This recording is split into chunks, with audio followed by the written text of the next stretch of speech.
Hello mga ka-YouTube. Ano kita karon sa ating YouTube na channel.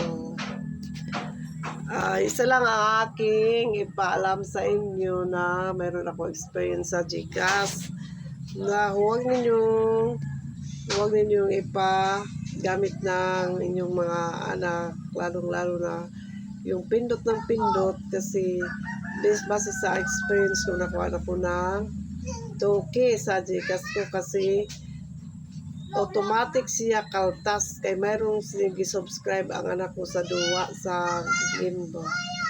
4 na game na subscribe niya nakakonekta sa GCash, so automatic kaltas. Pag maglaman ng yung mga GCash, automatic kaltas di ay na. So, best friend my experience na mayroon mo dito tutorial nga pagpunta nimo dito sa profile. I-off nimo dito ang kanang payment. Naman dito nakalagay payment, i-off mo.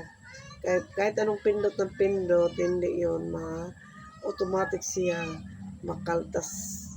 So, okay man sa GCash, pero kung mayroong gumagamit na iba't ibang mga gamit, lalo na yung mga bata, dabi ka, diri ko na siya, danger na siya kadyo, diri, grabe ka, delikado, kahit, lalo na malaki yung mga laman sa inyo mga GCash. So, mabuti yung may laman sa inyo GCash, automatic yun kunin ninyo.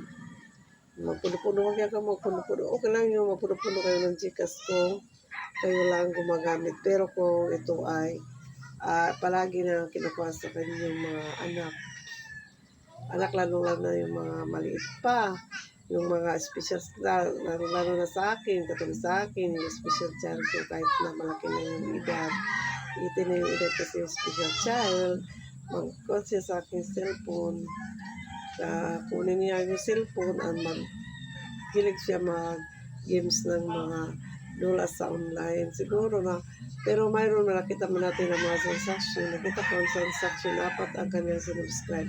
Pag mag-subscribe na automatic ka kaltas sa yung GCash kung mayroong laman. So, kailangan na i-check palagi ng ating mga account kung ano nang nangyari, kung dito ba nakakunik ba. Kaya hindi man natin alam kung minsan mayroong magpadala sa atin.